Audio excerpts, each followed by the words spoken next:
नमस्कार, आप देख रहे हैं STV न्यूज़ और मैं हूं विश्वजीत झा। दिन भर की तमाम बड़ी खबरों की शुरुआत से पहले इस वक्त की हेडलाइंस।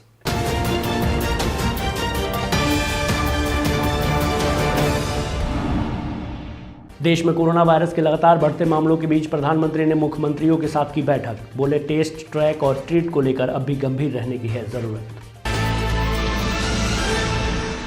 ऑटो और बाइक में हुई जबरदस्त भिड़ंत, मोटरसाइकिल चालक हुआ घायल। नरकटियागंज अनुमंडलीय अस्पताल में चल रहा है इलाज।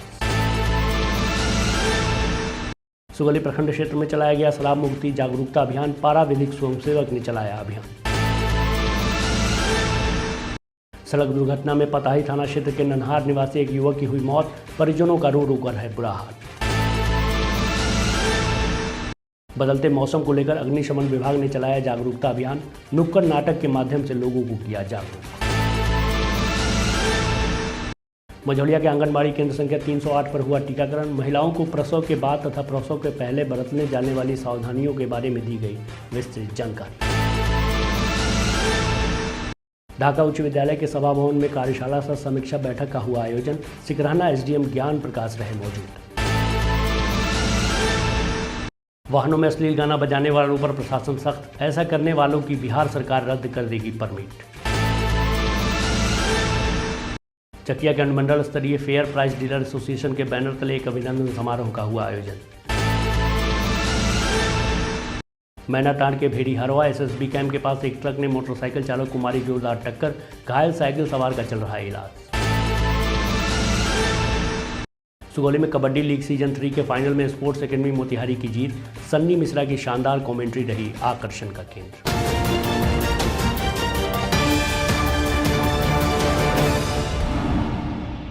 देश में कोरोना वायरस के लगातार बढ़ते मामलों ने केंद्र सरकार की टेंशन बढ़ा दी है। आगे की रणनीति पर चर्चा के लिए प्रधानमंत्री नरेंद्र मोदी ने आज मुख्यमंत्रियों के साथ बैठक की। वीडियो कॉन्फ्रेंसिंग के जरिए बातचीत करते हुए PM मोदी ने कहा कि हमें हर हाल में कोरोना महामारी को हराना है और इसके लिए मास्क को लेकर गंभीरता अभी भी बहुत ज़रूरी है। उन्होंने कहा कि देश में वैक्सीनेशन की गति लगातार बढ़ रही है। हम एक दिन में 30 लाख लोगों को वैक्सीनेट करने के आंकड़े को भी पार कर चुके हैं, लेकिन इसके साथ ही हमें वैक्सीन की बर्बादी की समस्या को बहुत गंभीरता से लेना होगा। कोरोना की लड़ाई में वैक्सीन प्रभावी हथियार है। मुख्यमंत्रियों को संबोधित करते हुए PM ने कहा कि कोरोना के खिलाफ देश की लड़ाई को 1 साल से ज़्यादा हो रहा है। भारत के लोगों ने कोरोना महामारी का सामना जिस तरह किया है उसे लोग उदाहरण के रूप में प्रस्तुत करते हैं। आज देश में 96% से ज़्यादा मामले रिकवर हो चुके हैं। मृत्यु दर में भी भारत सबसे कम दर वाले देशों में है। उन्होंने कहा कि हमें कोरोना की इस उभरती हुई दूसरी लहर को तुरंत रोकना होगा। इसके लिए हमें त्वरित और निर्णायक कदम उठाने होंगे। प्रधानमंत्री ने कहा कि कोरोना की लड़ाई में आज हम जहां पहुंचे हैं उससे आया आत्मविश्वास लापरवाही में नहीं बदलना चाहिए। हमें जनता को पैनिक मोड में भी नहीं लाना है और परेशानी से मुक्ति भी दिलानी है। टेस्ट, ट्रैक और ट्रीट को लेकर भी हमें उतनी ही गंभीरता की ज़रूरत है जैसे कि हम पिछले 1 साल से करते आ रहे हैं। यहाँ बता दें कि देश के कुछ राज्यों में कोरोना वायरस के मामलों में लगातार बढ़ोतरी हो रही है। महाराष्ट्र, पंजाब, कर्नाटक, गुजरात और तमिलनाडु में बढ़ते संक्रमण ने एक बार फिर चिंता बढ़ा दी है। इसके मद्देनज़र महाराष्ट्र, गुजरात और मध्य प्रदेश के कई शहरों में नाइट कर्फ्यू लगाया गया है। महाराष्ट्र सरकार ने संक्रमण को देखते हुए पुणे, नागपुर और औरंगाबाद में नाइट कर्फ्यू लगाया है। गुजरात सरकार ने भी अहमदाबाद, बड़ोदरा, सूरत और राजकोट में नाइट कर्फ्यू की घोषणा की है। वहीं मध्य प्रदेश की शिवराज सिंह सरकार ने भोपाल और इंदौर शहर में नाइट कर्फ्यू लागू किया है। बिहार में अब सार्वजनिक यात्री वाहनों में अश्लील गाना बजाने पर परमिट रद्द कर दिए जाएंगे। दरअसल बिहार में आए दिन ऑटो, बस समेत पब्लिक ट्रांसपोर्ट के अन्य वाहनों में बजने वाले अश्लील गानों की वजह से लोगों की परेशानियां बढ़ जाती हैं। गाड़ियों में सफ़र के दौरान बजाए जाने वाले अश्लील गानों के कारण महिलाओं को हमेशा शर्मिंदा होना पड़ता है। इसे रोकने के लिए परिवहन विभाग ने सख्ती दिखाते हुए निर्देश जारी किया है। परिवहन विभाग ने निर्देश जारी कर स्पष्ट किया है कि किसी भी यात्री वाहन में अगर अश्लील गाना बजाया गया तो गाड़ी का परमिट रद्द कर दिया जाएगा। परिवहन विभाग ने निर्देश पत्र बिहार के सभी जिलों के संयुक्त आयुक्त, जिला परिवहन पदाधिकारी, मोटर यान निरीक्षक और प्रवर्तन अवर निरीक्षक को भेजा है। अक्सर देखा जाता है कि पर्व त्यौहार खास करके होली के दौरान ज़्यादा अश्लील गाने बजाए जाते हैं। परिवहन विभाग ने सभी जिलों के अधिकारियों को निर्देश देते हुए बताया है कि पर्व त्यौहार के दौरान अश्लील गाना बजाए जाने की शिकायतें ज़्यादा मिल रही हैं। ऐसे में होली से ठीक पहले विशेष अभियान चलाकर सख्ती के साथ कार्रवाई करने की बात कही गई है। परिवहन विभाग ने विभागीय आदेश जारी करते हुए कहा कि ऑटो, बस, ट्रक जैसे व्यावसायिक वाहनों में अश्लील गाना बजाए जाने पर पुलिस की सहायता से कठोर कार्रवाई हो। साथ ही महिला कॉलेजों और स्कूलों के नज़दीक रैंडम जांच अभियान चलाकर अश्लील गानों पर पाबंदी लगाई जाए और अश्लील गाना बजाने वाले वाहनों के परमिट रद्द किए जाएं और उन पर कानूनी कार्रवाई की जाए। पूर्वी चंपारण जिला अंतर्गत ढाका उच्च विद्यालय के सभा भवन में एसडीएम ज्ञान प्रकाश की अध्यक्षता में एक कार्यशाला सह समीक्षा बैठक का आयोजन किया गया। इस बैठक में चमकी बुखार जैसी बीमारियों की रोकथाम, प्रधानमंत्री जन औषधि केंद्र का प्रचार प्रसार, राशन कार्ड के आधार सीडिंग संबंधी कार्यों पर समीक्षा बैठक की गई। इस बैठक में प्रखंड के आंगनबाड़ी सेविका, आशा कार्यकर्ता, सभी जीविका दीदी शामिल हुई। एसडीएम ने कार्यक्रम को संबोधित करते हुए कहा कि देश के प्रधानमंत्री जन औषधि परियोजना द्वारा संचालित जन औषधि केंद्र लाभकारी ही नहीं, जीवन रक्षक भी है। गंभीर बीमारियों से ग्रसित लोगों को निरंतर दवा का सेवन करना पड़ता है और ऐसी परिस्थिति में लोग आर्थिक तंगी से परेशान होने लगते हैं और इन सभी समस्याओं से निजात दिलाने के लिए केंद्र सरकार ने प्रधानमंत्री भारतीय जन औषधि केंद्रों के माध्यम से देशवासियों को बाजार से आधे से भी कम दरों पर दवा उपलब्ध कराने की व्यवस्था किया गया है। लेकिन सरकार की इस योजना की जानकारी अभी तक आम लोगों तक समुचित रूप से नहीं पहुंच पाई है। अतः हम सभी को जन जन तक प्रधानमंत्री भारतीय जन औषधि केंद्र की जानकारी देने के लिए संकल्पित होना है ताकि लोगों को बीमारी से लड़ने में आर्थिक समस्याओं का सामना नहीं करना पड़े। आंगनबाड़ी सेविका, सभी आशा कार्यकर्ता और जीविका दीदियों का आज मीटिंग किया गया था। मुख्य लक्ष्य ये था कि जो हमारा प्रधानमंत्री जन औषधि केंद्र है ढाका मंडलीय अस्पताल में, इसके बारे में सभी अपने जो पोषक क्षेत्र हैं सभी में प्रचार प्रसार करेंगे और बताएंगे कि कैसे कि जो भी जेनेरिक दवा है, जो ब्रांडेड कंपनी है उसका दवा बहुत ज़्यादा हाईली कॉस्टली होता है। वहीं सेम जेनेरिक दवा जो है प्रधानमंत्री जन औषधि केंद्र में कम से कम 70% सस्ते दामों पर उपलब्ध होगी।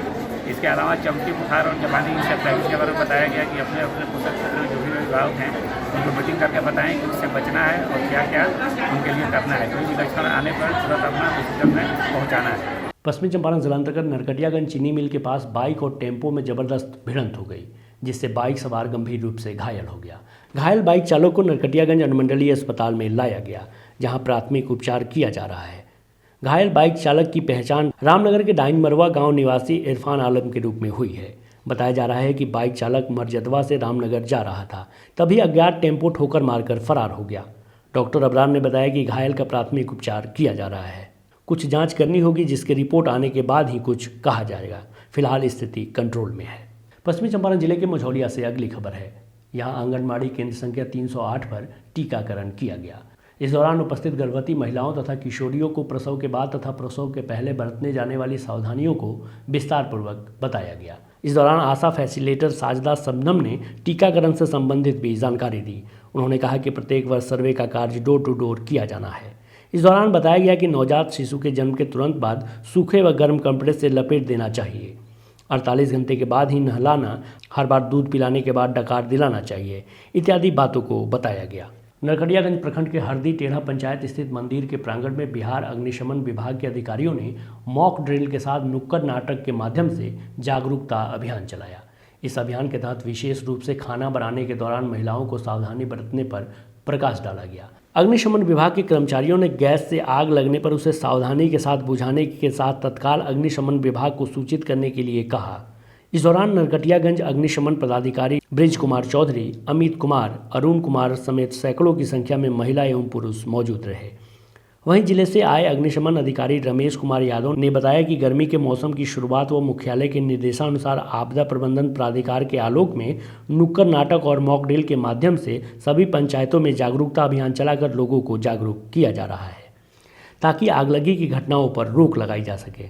खासकर ग्रामीण क्षेत्रों की महिलाएं जो गैस या लकड़ी से खाना बनाती हैं, उन्हें आग लगने पर कैसे सावधानी बरतनी चाहिए, इस विषय पर जागरूक किया जा रहा है। अभियान किया जा रहा है, जिससे कि जो अग्निकांड होता है, जो झोपड़ीनुमा घर है, माँ बहन नहीं जान रही है कि इतना केयरलेसी से आग लगती है। खाना बना रही है, अगर झोपड़ीनुमा घर है उसको मिट्टी गोबर के लेप से लोग करे तो उसमें आग लगने में कठिनाई हो, उसमें समय लगेगा।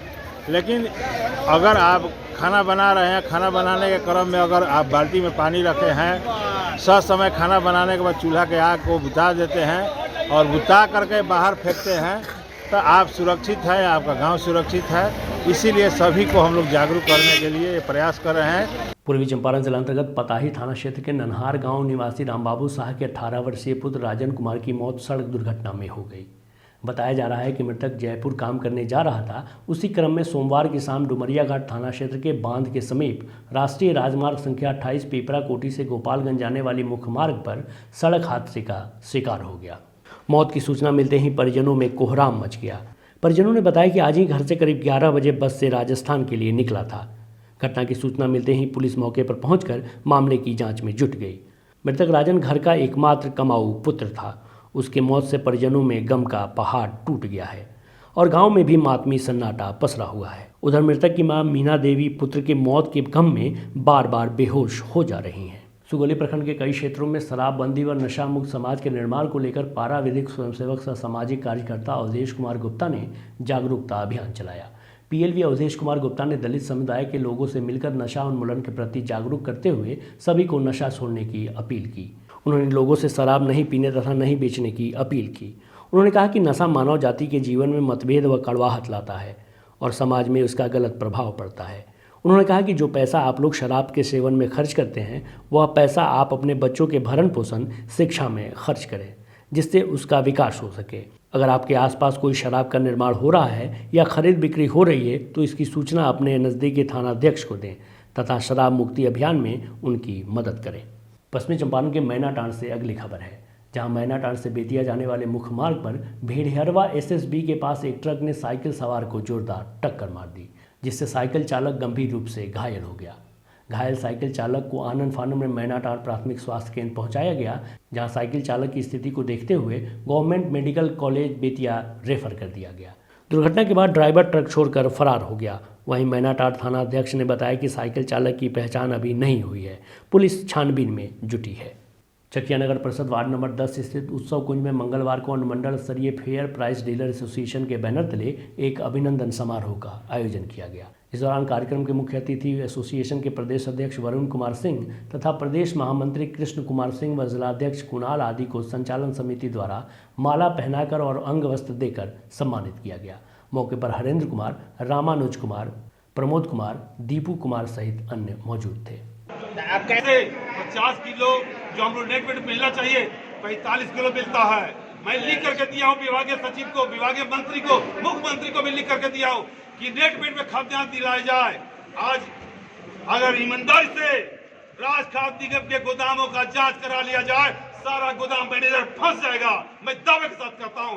इसके लिए मुख्यमंत्री को भी मैं दे चुका हूं कि डीलर का जांच होगा तो राज खाद्य निगम के गोदामों का जांच क्यों नहीं होगा? पहले राज खाद्य निगम के दुकान का गोदाम का जांच करावे। क्योंकि एक बात बताइए भाई, डीलर को कोई भी गलती हो रहा है तो डीलर पर लाइसेंस रद्द किया जाता है। एमओ पर एफआईआर क्यों नहीं किया जाता? एमओ का बर्खास्त क्यों नहीं किया जाता? मैं मांग करता हूं अगर डीलर का रद्द हो, डीलर का बर्खास्त हो तो एमओ को भी रद्द हो। जिला कबड्डी संघ के तत्वावधान में सुगौली के भटवलिया में कबड्डी लीग सीजन 3 का समापन हो गया। फाइनल मुकाबले में स्पोर्ट्स एकेडमी मोतिहारी और बजरंग कबड्डी क्लब भटवलिया के बीच मुकाबला खेला गया। रोमांचक मुकाबले में स्पोर्ट्स एकेडमी की टीम विजयी रही। बजरंग कबड्डी क्लब के नए उभरते हुए जूनियर खिलाड़ियों ने जिले के सर्वश्रेष्ठ अनुभवी टीमों में से एक स्पोर्ट्स एकेडमी को कड़ा टक्कर दिया। विजेता टीम के खिलाड़ी शिवम को फाइनल मुकाबले का मैन ऑफ द मैच और प्लेयर ऑफ द टूर्नामेंट चुना गया। सन्नी को बेस्ट रेडर, अमन को बेस्ट डिफेंडर और भटवलिया टीम की तरफ से शानदार रेडिंग और मजबूत ब्लॉक्स के द्वारा पॉइंट अर्जित करने वाले खिलाड़ी निहाल मिश्रा को टूर्नामेंट का बेस्ट ऑलराउंडर चुना गया। टूर्नामेंट में प्रो कबड्डी लीग के तर्ज पर अव्वल दर्जे का प्रबंधन, एक से बढ़कर एक टीमें और शानदार कमेंट्री दर्शकों के लिए आकर्षण का केंद्र रही। सन्नी मिश्रा की शानदार कमेंट्री के दर्शक और कबड्डी संघ के अधिकारी मुरीद हो गए। फाइनल मैच में जिला कबड्डी संघ पूर्वी और पश्चिमी चंपारण के सचिव और राष्ट्रीय खिलाड़ी आदि उपस्थित रहे। इस आयोजन में बजरंग कबड्डी क्लब भटवलिया के खिलाड़ियों एवं समाजसेवी सुकन शाह की महत्वपूर्ण भूमिका रही। इस दौरान उन्हें शोभालाल पासवान के द्वारा सम्मानित भी किया गया। आज के लिए बस इतना ही।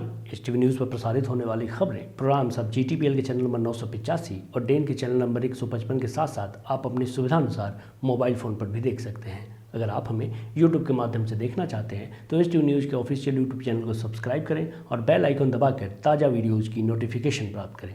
फेसबुक पर जुड़ने के लिए HTV न्यूज़ के फेसबुक पेज को लाइक करें और ट्विटर पर HTV न्यूज़ को फॉलो करें। तमाम लेटेस्ट अपडेट के लिए देखते रहिए उत्तर बिहार का सबसे तेज़ी से उभरता हुआ न्यूज़ चैनल HTV न्यूज़, सच की आवाज़। नमस्कार।